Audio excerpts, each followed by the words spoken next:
In the heart of a sun-drenched land lay the Kingdom of Veridia, a realm of peace and prosperity. Its towers, kissed by the morning light, stood as a testament to a long-lasting harmony. Life was a gentle song here, where the fields were always golden, the rivers ran clear, and the people knew nothing of the deep shadows that gathered at the world's edge. The kingdom's greatest treasure was Princess Aurelia. It was said her smile could coax flowers from the earth, and her laughter could chase away the heaviest of clouds. She was the heart of Veridia, a beacon of light and grace, beloved by all who knew her. Among the king's royal guard was Sir Gideon. He was not the loudest in the hall, nor the most celebrated in tournaments. He was a man of quiet observation and unwavering duty. His strength found not in brute force, but in a steady heart and a resolve as true as the steel he carried. But peace is a fragile thing. From the forgotten corners of the world, a darkness stirred. Malakor, a sorcerer who fed on light and happiness, cast his envious gaze upon Veridia. He came without warning, a storm of shadow and silence that descended upon the unsuspecting kingdom. With magic as cold as the void, Malakor subdued the royal guard. He sought to steal Veridia's light by taking its source. Before anyone could mount a true defense, the princess was ensnared, her light swallowed by a prison of living darkness. And then, as quickly as he appeared, the sorcerer was gone. With the princess gone, the light of Veridia was extinguished. A perpetual gloom fell upon the land, the sun hidden behind a veil of sorrow. The kingdom's greatest knights were paralyzed by despair, their bravado shattered. Hope, it seemed, had been abducted along with the princess. While the powerful sat frozen in their grief, Gideon's quiet resolve burned brighter.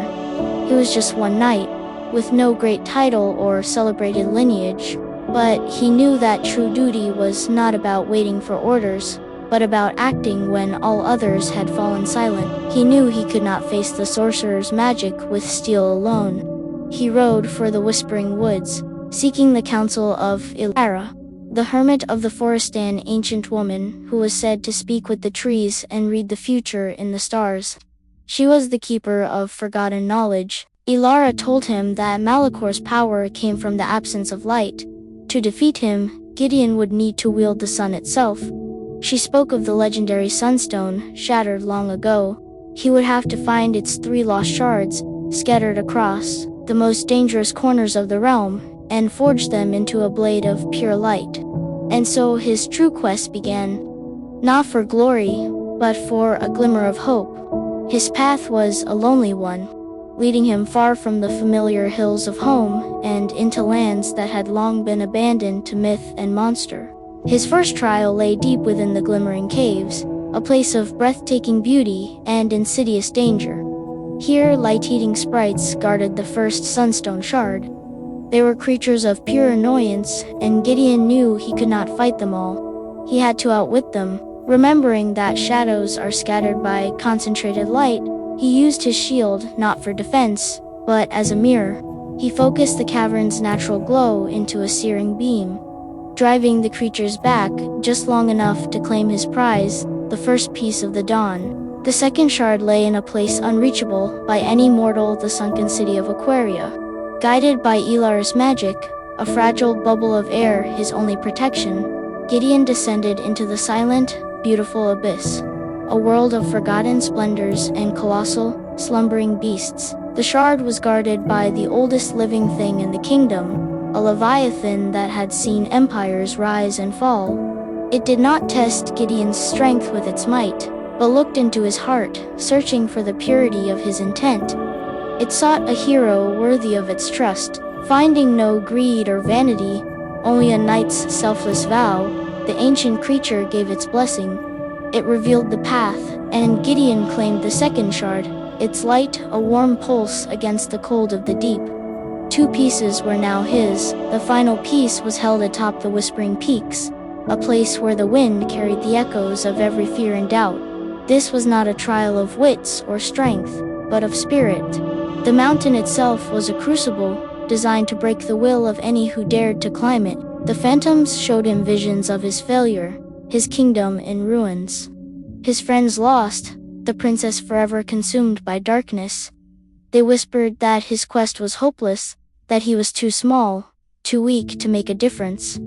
The mountain demanded he surrendered to his deepest fears. But in that moment of crushing doubt, Gideon did not think of his own glory or fear. He thought only of the princess's laughter and the warmth of the sun on his home. This selfless love became his shield, and the phantoms of fear could not touch it.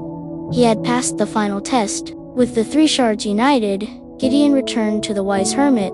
Alara channeled the ancient magic of the forest, the power of the earth and sky, into a single, delicate forging.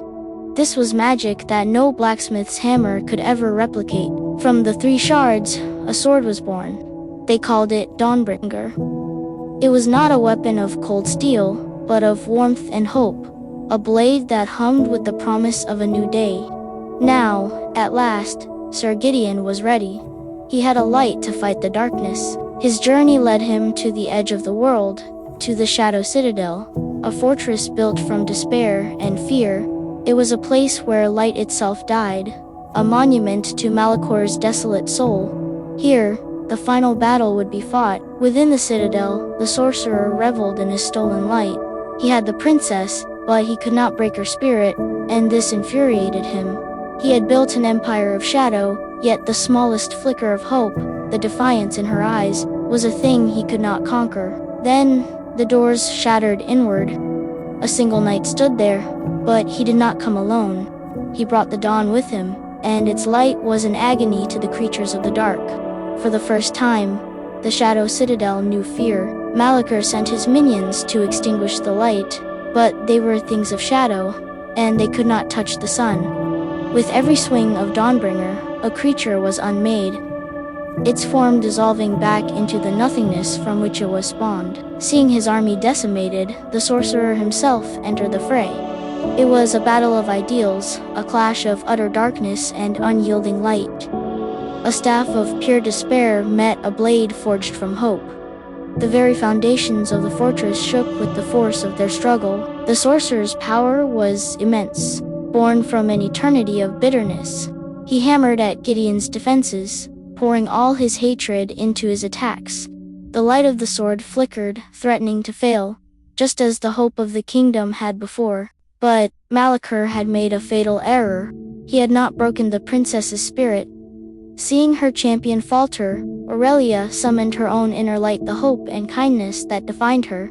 She sent her strength to Gideon, a silent prayer that became a wave of power, reminding him of everything he was fighting for. Infused with the princess's own light, Dawnbringer became unstoppable.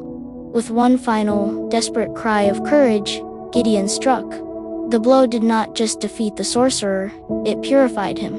The darkness could not survive such concentrated hope, and Malakor was undone, vanishing into the very light he had tried to destroy. As the sorcerer vanished, his fortress of shadow crumbled with him. The dark clouds above parted, and for the first time in months, the true sun shone down. The night had saved the princess, and together they had brought back the dawn. They returned not just to a kingdom, but to a world reborn. Sir Gideon, the quiet knight, was hailed as the realm's greatest hero, but he knew the victory was not his alone. It belonged to the wisdom of the forest, the courage of a princess, and the simple, unbreakable truth that even the deepest, most terrifying darkness cannot exist forever when a single, brave soul is willing to carry the light. Good night, Sir Gideon. Good night, Princess Aurelia. Subscribe for more storytelling.